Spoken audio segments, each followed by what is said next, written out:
हे भाई, आप तो जानते ही हैं कि मैं स्वतंत्र विचार करने वाली राक्षसी हूं। एक स्थान पर स्थिर तो रहती नहीं, बस यूं ही निकल गई पंचवटी की तरफ जहां अपना ठिकाना है। वहां गई तो देखा दो अति सुंदर पुरुष और एक अति सुंदर नारी। मैंने सोचा आपके पास किसी उद्देश्य से आए होंगे, बस वही नारी से मिलने और उसका पूछने चली गई हाल चाल। बस इतनी ही मेरी गलती समझिए आप। उसके बाद मेरे नाक और कान उन दोनों पुरुषों ने काट दिए। जात धान तुमसे न बना। अब उठो मेरे वीर, डालो पल में चीर, कीना नडर हमार, भगनी का रूप बिगाड़। नेरे चुका लिया वे जाने भी न पावे। सब वीर तुम हो जितने, 14 शस्त्र हो तुम, सेना को कर तैयार। वो है मेरा आहार।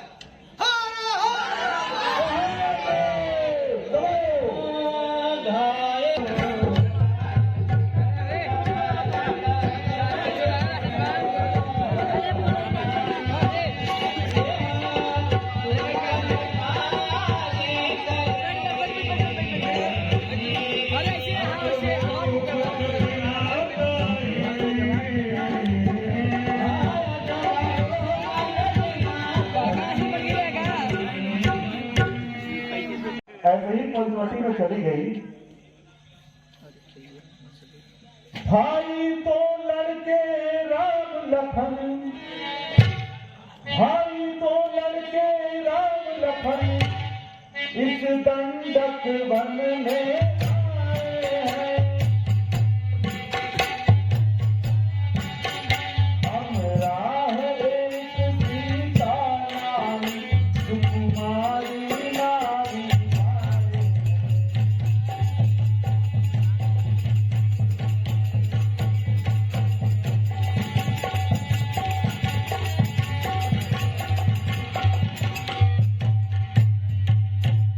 आप तो जानते ही हैं स्त्रियों का क्या स्वभाव होता है। जब किसी दूसरी स्त्री को देखती है तो उसका हाल चाल लेने के लिए चली जाती है। यही मैंने भी किया। मैं उधर जानत निकल गई, उस नारी से मिलना चाहा। होके भक्ति में मुझसे कुछ छल कर।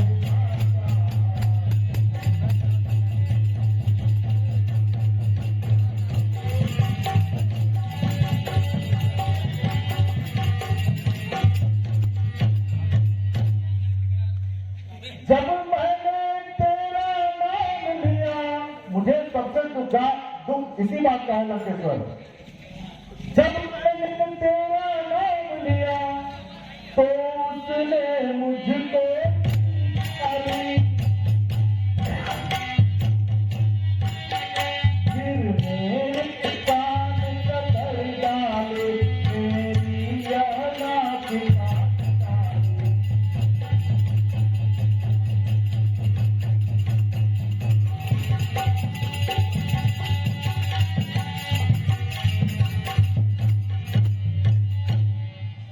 अब मेरी नाक गई तो गई।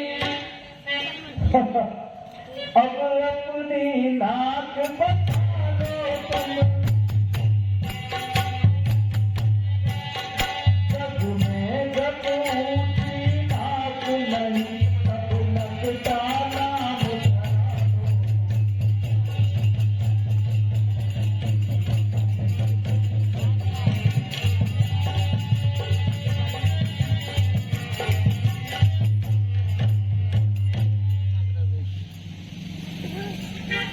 नाक न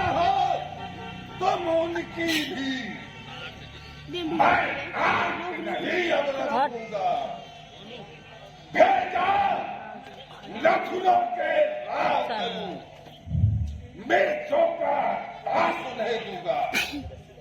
नारी की नाक काटने में होती है नाक नहीं ऊंची। अरे अमला पर हाथ उठाने से उठती है नाक नहीं ऊंची। मैं चला नाक के सीधे अभी, नाके पर उनको पकड़ूंगा। तेरी भी आंखों के आगे दोनों की नाक कटूंगा। बल्कि तो लेंगे नाक छेद, उनको नकेल डलवा। एक खड़ा थाम पाताल नाक मेरे विराट नहीं जीते। भैंसे मेरे बाघ और बकरी जल खाट पर पीते। यह समाचार, यह दुराचार क्या खंडूसर से नहीं कहा? अरे उसका तो वही अखाड़ा था, क्या कुलभूषण से हाय करे पल बोल के बहुभागे।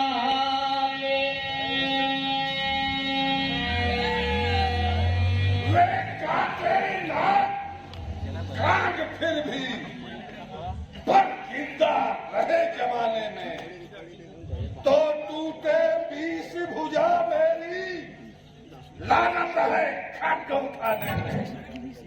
तू चलकर थोड़ी धीर धरो, मैं दंडक वन में जाता हूँ। इस नाक काटने का बदला दोनों से अभी चुकाता हूँ। बहत्तर पुरखे तुम चलकर महल में आराम करो। मैं उन तपस्वियों से इस नाक और कान काटने का बदला अभी चुकाता हूँ। तुम चलकर महल में आराम करो। जो आज्ञा लंकेश्वर, बच्चा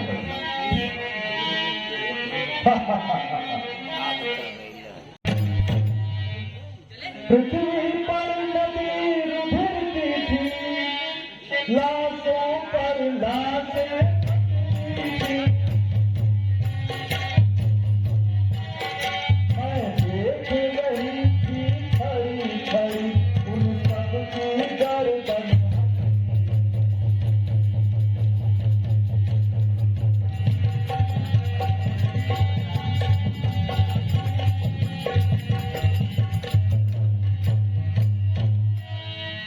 हे प्रभु लंकेश्वर, अब मेरी नाक तो कटी गई है। मेरे भाई भी, परम वीर प्रतापी भाई भी मारे गए हैं। अब जो भी करना है सब कुछ आप ही को करना है प्रभु। सोने दस शीश जरे प्रयोजन है, लग रहा है कुछ लड़का से समस्या हल पड़ी है महाराज। ये हाँ दस मुख जनन कपाले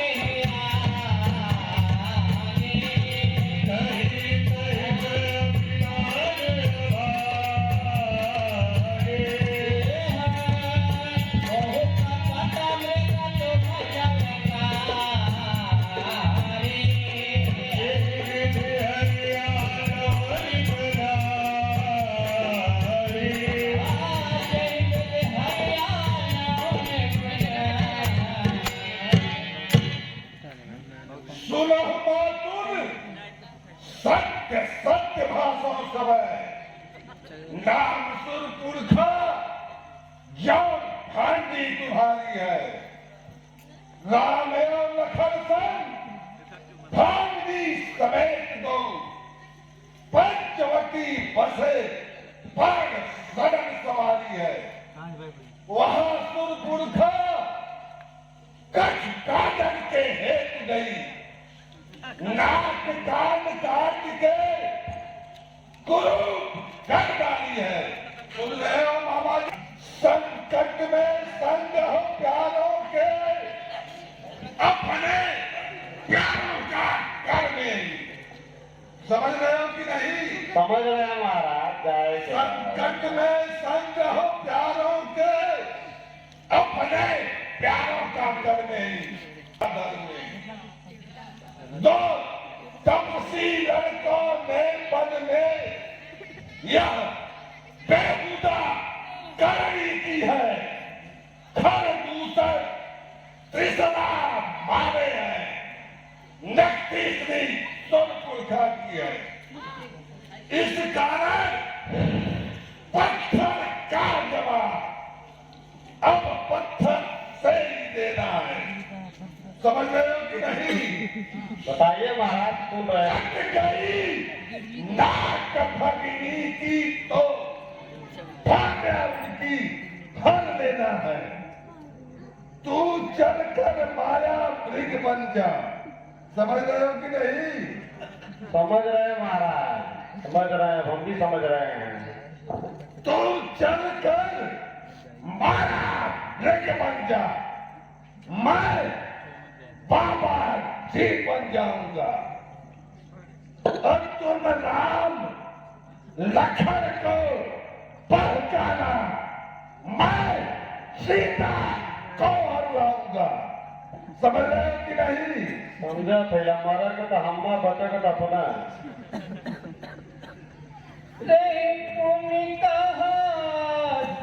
अब मैं सत्य रेखा में हूँ, अबला हूँ पर इतना बल है, प्रतिवत्ति रेखा में हूँ।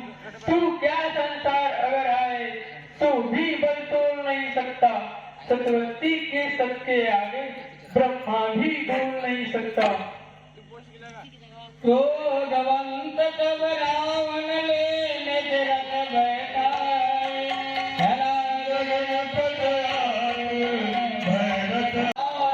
पंख पराग धर